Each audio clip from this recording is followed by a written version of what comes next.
Hello and अस्सलाम वालेकुम। आज की वीडियो में हम करने जा रहे हैं एक्सरसाइज नंबर 1.6 का क्वेश्चन नंबर 1 का part number 3। Part number 3, 4x plus 2y is equal to 8, 3x minus Y is equal to -1। दो लीनियर इक्वेशंस गिवन है और इन दोनों लीनियर इक्वेशंस में से हमने x और y की वैल्यू को एक्सट्रैक्ट करना है using two method. The first one we have inversion method and second one is Cramer's rule. तो इन दोनों मेथड से हम इन दोनों को सॉल्व करेंगे इस क्वेश्चन को। आइए सबसे पहले हम इन्वर्जन मेथड से शुरू करते हैं। सबसे पहले मैट्रिक्स इन्वर्जन मेथड में हमें एक चीज़ याद रखनी है कि मैट्रिक्स इन्वर्जन मेथड में आपने सिंपल एक फार्मूला याद रख लेना है। अगर वो फार्मूला आपको आ जाएगा इट्स मीन आप इन्वर्जन मेथड को इजीली सॉल्व कर सकते हैं। आइए जानते हैं वो फार्मूला कौन सा है। वो फार्मूला है x is equal to a inverse b। तो यहाँ पर आपको x is equal to a inverse b एक फार्मूला याद रखना है। a इनवर्स मीन ये मल्टीप्लिकेटिव इनवर्स है। हमने पिछली एक्सरसाइज के अंदर भी इस चीज़ को देखा था। As we know that A X is equal to B, हमें जैसे कि पता है कि ए एक्स जो है वो इक्वल होता है बी के। ये कहाँ से आया ये भी मैं आपको बताऊंगा।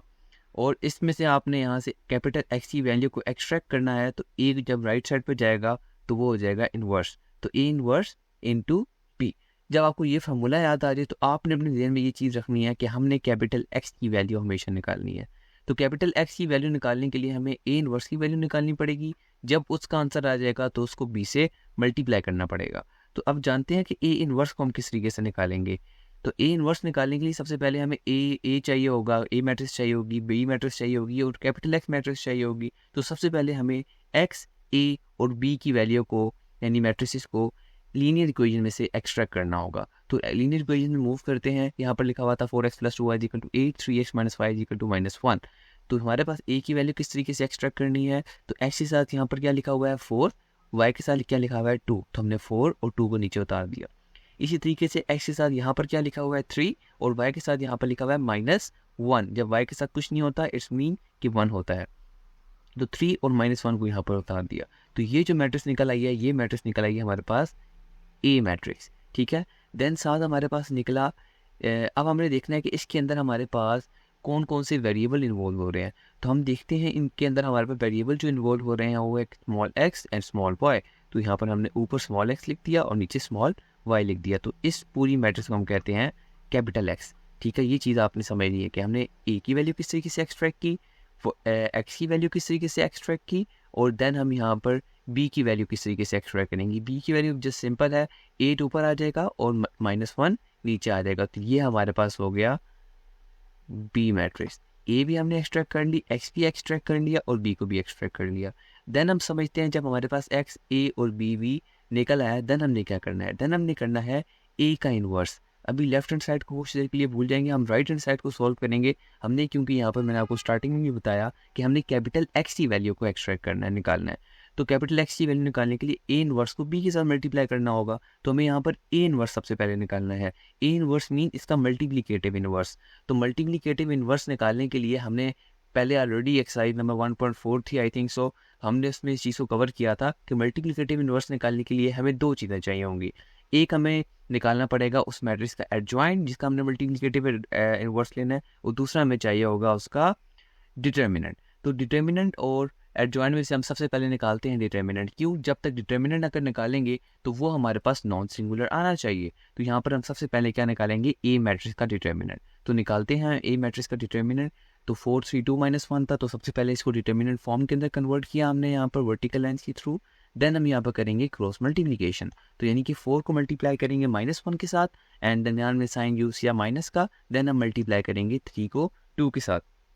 तो 4 इंटू -1 इज -4, दरमियान में minus as it is and 3 into 2 is 6। तो -4 -6 इज -10। यहाँ पर हम देखेंगे कि मैंने आप लोगों को ऑलरेडी कितनी दफ़ा बता चुका हूँ कि सिंगुलर और नॉन सिंगुलर में फ़र्क क्या है। जब भी किसी मैट्रिक्स का डिटर्मिनेंट लिया जाता है अगर उसका आंसर 0 आ जाए इट्स मीन वो मैट्रिक्स क्या है सिंगुलर, और अगर उसका आंसर 0 के अलावा कुछ भी आ जाए तो उस मैट्रिक्स को हम क्या कहते हैं नॉन सिंगुलर। तो डिटर्मिनेंट या मल्टीप्लिकेटिव इन्वर्स लेने के लिए हमारे पास ज़रूरी है कि जब हम उस मैट्रिक्स का डिटर्मिनेंट लें तो उसका आंसर नॉन सिंगुलर आना चाहिए। तो यहाँ पर नॉन सिंगुलर है इस मीन कि यहाँ पर इसका सोल्यूशन जो है वो एग्जिस्ट करता है। देन हम जब हम डिटर्मिनेंट के बाद ले लेंगे इसका एडजॉइंट, बिकॉज क्योंकि हमने मल्टीप्लिकेटिव इन्वर्स के फार्मूला के अंदर भी देखा था कि उसके अंदर एडजॉइंट एग्जिस्ट करता है। तो यहाँ पर ले लेंगे adjoint of A. Adjoint of A में सिंपली आपने ये याद रखनी है कि ए मैट्रिक्स जो आपका है, जिस चीज़ का भी आप मैट्रिक्स का एडजॉइंट लेना चाहते हो, उसमें हमने इन दोनों की जगह चेंज कर देनी है और इन दोनों के साइन चेंज कर देने हैं। तो यहाँ पर मैं 4 -1 यहाँ पर आ जाएगा, 4 यहाँ पर आ गया। देन हमने इन दोनों के साइन चेंज कर दिए। 2 के साथ यहाँ प्लस था तो मैंने यूज़ किया माइनस, और 3 यहाँ पर प्लस में था तो यहाँ पर हमने यूज़ किया माइनस। तो देन जब आपने ए का डिटर्मिनेंट भी ले लिया, ए का एडजॉइंट भी ले लिया, देन हमने इसको पुटिंग करनी है। यहाँ पर हमने डायरेक्ट पुटिंग की हुई है। ए मल्टीप्लिकेटिव इन्वर्स का यहाँ पर फॉर्मूला पुट किया, एडजॉइंट ऑफ ए, यहाँ पर 1/a डिटर्मिनेंट पुट कर दिया, और बी के साथ मल्टीप्लाई हो रहा था तो मल्टीप्लाई बी लिख दिया। उसके बाद यहाँ पर हमने की पुटिंग 1/a इन मल्टीप्लीकेट ए का डिटर्मिनेंट की जगह ए के डिटर्मिनेंट की वैल्यू जो कि आई थी -10। देन हमने यहाँ पर एडजॉइंट ऑफ ए को पुट किया जो कि थी -4 -2 -3 +4, एंड देन मल्टीप्लाई किया उसको बी के साथ जो एक थी 8 और -1। तो यहाँ पर हम सबसे पहले क्या करेंगे कि ये दो मैट्रिक्स हमारे पास आई हैं, इन दोनों मैट्रिक्स को आपस में मल्टीप्लाई करेंगे। और मल्टीप्लाई करने के लिए सिंपली आपने एक ही कंडीशन, हमेशा तो मैं बताता आ रहा हूँ कि एक कंडीशन आपने याद रखनी है, वो है कि फर्स्ट मैट्रिक्स की आपने कॉलम्स और सेकंड मैट्रिक्स की आपने रोज को चेक करना है। ये मैं बार बार इसलिए बताता हूँ क्योंकि काफ़ी बच्चे यहाँ पर कंफ्यूज हो जाते हैं कि मल्टीप्लिकेटिव की कंडीशन क्या है। वो कोई भी दो मैट्रिक्स आ जाते हैं तो उन दोनों को आपस में मल्टीप्लाई कर देते हैं। तो हाँ, यहाँ पर आपने ये चीज़ अच्छे तरीके से याद रखनी है, फर्स्ट मैट्रिक्स की कॉलम, सेकंड मैट्रिक्स की रो। यहाँ पर दोनों इक्वल है तो इट्स मीन ये दोनों मैट्रिक्स आपस में मल्टीप्लाई हो सकती हैं।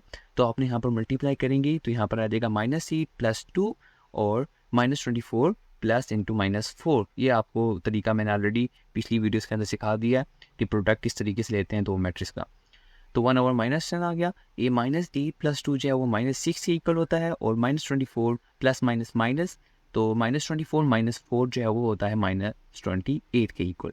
देन हमने क्या करना है, इस 1/-10 जो है ये इन पूरी मैट्रिक्स के साथ मल्टीप्लाई हो रहा है, तो हमने इसकी जितनी भी एलिमेंट है इस मैट्रिक्स की उसको 1/-10 के साथ मल्टीप्लाई कर दें। तो 1/-10 को पहले -6 के साथ मल्टीप्लाई करेंगे, देन 1/-10 को -28 के साथ मल्टीप्लाई करेंगे। जब दोनों के साथ मल्टीप्लाई किया तो यहाँ पर हमारे पास ये दोनों कट हो जाएंगे, माइनस माइनस, इधर से भी ये दोनों माइनस कट हो जाएंगे।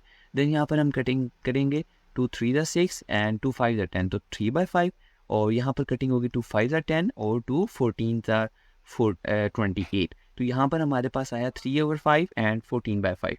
तो यहाँ पर हमने क्या किया, कैपिटल एक्स जो हमने निकाली थी ऊपर एक्सट्रैक्ट की थी यहाँ पर वैल्यू जो कि थी स्मॉल एक्स और नीचे थी स्मॉल वाई। तो कैपिटल एक्स और स्मॉल वाई को हमने कैपिटल एक्स की जो वैल्यू थी उसको यहाँ पर पुट कर दिया। अब आपने यहाँ पे चीज़ याद रखनी है कि ये स्मॉल एक्स है, इसके आगे जो वैल्यू लिखी हुई है वो स्मॉल एक्स की वैल्यू होगी, और स्मॉल वाई की जो आगे वैल्यू लिखी हुई है वो स्मॉल वाई की वैल्यू होगी। तो हमने यहाँ पर एक्स के आगे लिख दिया 3/5, तो एक्स की वैल्यू निकल आई 3/5, और वाई के आगे क्या लिखा हुआ 14/5, तो वाई की वैल्यू है 14/5। हमने यहाँ पर इन्वर्जन मेथड से एक्स और वाई की वैल्यू को एक्सट्रैक्ट कर लिया, और सोल्यूशन सेट में आपने सिंपली क्या करना है, पहले आप वैल्यू लिखेंगे एक्स की, देन आप लिखोगे वाई की, दरम्यान में कॉमा यूज़ करेंगे और साइड पर कर्ली ब्रैकेट का यूज़ किया जाता है। इन्वर्जन मेथड सिंपली आपको मैंने यहाँ तक हमने सोल्व कर लिया। अब हम करने जा रहे हैं क्रैमर रूल से। तो क्रैमर रूल में आपने सिंपली 2 से 3 चीज़ें याद रखनी है। तो सिंपली आप क्रैमर रूल से भी एक्स और वाई की वैल्यू को निकाल सकते हो। तो एक्स और वाई की वैल्यू निकालने के लिए क्रैमर रूल से किस तरीके से करेंगे आगे सीखते हैं। तो सबसे पहले हमने क्या करना है, ए तो हमें निकालना आ गया कि इस लीनियर इक्वेशन से ए मैट्रिक्स को किस तरीके से एक्सट्रैक्ट किया जाता है। अब यहाँ पर हमें यही चीज़ समझनी है कि हमने ए एक्स और ए वाई की वैल्यू को किस तरीके से एक्सट्रैक्ट करना है। अब सवाल ये आता है यहाँ पर ए एक्स और ए वाई की वैल्यू को एक्सट्रैक्ट क्यों करना है, बिकॉज हमारे पास एक्स और वाई का वैल्यू यहाँ फार्मूलाज होते हैं दो। एक्स का फार्मूला क्या है, ए एक्स का डिटर्मिनेंट डिवाइडेड बाई ए का डिटर्मिनेंट, और वाई का जो है वो है ए वाई का डिटर्मिनेंट डिवाइडेड बाई ए का डिटर्मिनेंट। देन हमने यहाँ पर हमारे पास दोनों फार्मूलाज के अंदर एक के अंदर ए एक्स यूज़ किया जा रहा है और एक के अंदर ए वाई यूज़ किया जा रहा है। तो हमें यहाँ पर सबसे पहले ए एक्स और ए वाई की वैल्यू को एक्सट्रैक्ट करना होगा। तो ए एक्स की वैल्यू को लीनियर इक्वेशन से किस तरीके से एक्सट्रैक्ट करेंगे, वो हमें करना है यूँ कि सबसे पहले हमने जब ए एक्स इक्वल टू बी के अंदर कन्वर्ट किया तो हमें ए एक्स के लिए क्या करना पड़ेगा, 8 - 1, यानी कि पहला कॉलम उसका ये वाला हो जाएगा और ए एक्स का दूसरा कॉलम ये वाला हो जाएगा। देन इसी तरीके से हम यहाँ पर आप देखें ए एक्स तक इसे ही बिल्कुल 8 - 1 एंड 2 - 1 यहाँ पर हमने लिख दिया। इसी तरीके से ए वाई को एक्सट्रैक्ट करेंगे, ए वाई के लिए फर्स्ट कॉलम ये हो जाएगा और सेकंड कॉलम ये वाला 8 - 1 हो जाएगा। तो यहाँ पर हमने ए वाई का भी 4 3 8 - 1 को लिख दिया। अब यहाँ पर ए एक्स और ए वाई की हमने वैल्यूज़ को निकाल लिया है मैट्रिसेस को। देन हमने क्या करना है, उसके लेने हैं डिटर्मिनेंट क्यों लेने हैं? क्योंकि हमारे पास ये चीज़ें फार्मूलाज के अंदर गिवन है। तो हम सबसे पहले ए का डिटर्मिनेंट लेंगे, क्यों? क्योंकि दोनों के अंदर ए का डिटर्मिनेंट आ रहा है, तो वो कॉमन है, तो हम एक ही दफ़ा ए का डिटर्मिनेंट ले लेंगे। यहाँ पर ए का डिटर्मिनेंट वही वाला है जिस तरीके से हमने यहाँ पर लिया था, सेम उसी तरीके से यहाँ पर लेंगे तो -10 आ जाएगा। यहाँ पर भी डिटर्मिनेंट जो है वो नॉन सिंगुलर आ रहा है, इट्स मीन कि सोल्यूशन इसका भी पॉसिबल है। तो यहाँ पर देन हम ए एक्स डिटर्मिनेंट लेते हैं। ए एक्स डिटर्मिनेंट में भी हमने डिटर्मिनेंट फॉर्म के अंदर कन्वर्ट किया। देन हमने की इसकी क्रॉस मल्टीप्लिकेशन। क्रॉस मल्टीप्लिकेशन करने के बाद सिंपली हमारे पास आंसर आ गया -6। और इसी तरीके से हम ए वाई का डिटर्मिनेंट भी ले लेंगे, यानी कि हम इसकी डिटर्मिनेंट फॉर्म के अंदर कन्वर्ट करने के बाद इसकी क्रॉस मल्टीप्लिकेशन करेंगे तो इसका आ जाएगा -28। जब हमने ये तीन चीज़ें निकाली, ए का डिटर्मिनेंट, ए एक्स का डिटर्मिनेंट और ए वाई का डिटर्मिनेंट, देन हमने यहाँ पर क्या करना है, उनको फार्मूलाज के अंदर पुट करना है। उनके फार्मूला क्या है थे? एक्स के लिए ए एक्स डिटर्मिनेंट डिवाइडेड बाई ए का डिटर्मिनेंट। ए एक्स डिटर्मिनेंट में हम यहाँ पर देखते हैं हमारे पास आया था 6, यहाँ पर -6 है बेसिकली, और ए का डिटर्मिनेंट जो था वो -10 था। तो यहाँ पर माइनस माइनस कट हो जाते हैं, इसलिए यहाँ पर पॉजिटिव आ गया। ये वाला माइनस और ये वाला माइनस तो कट हो गया। और देन यहाँ पर हमने की 2 के टेबल से कटिंग, 2 3 ज़ा 6, 2 5 ज़ा 10, 2 3 ज़ा 6 एंड 2 5 ज़ा 10। तो 3/5 हमारे पास x की वैल्यू आ गई। इसी तरीके से हमने फार्मूला के अंदर पुटिंग करके y की वैल्यू को भी एक्सट्रैक्ट कर लेना है। तो y की वैल्यू ए वाई का जो डिटर्मिनेंट आया था वो था हमारे पास -28 एंड ए का डिटर्मिनेंट था वो था -10। तो यहाँ पर भी हमारे पास ये वाला माइनस और ये वाला माइनस आपस में कट हो जाएंगे। और यहाँ पर हम क्या करेंगे, 2 के टेबल से कटिंग, 2 5 ज़ा 10 और 2 14 ज़ा 28।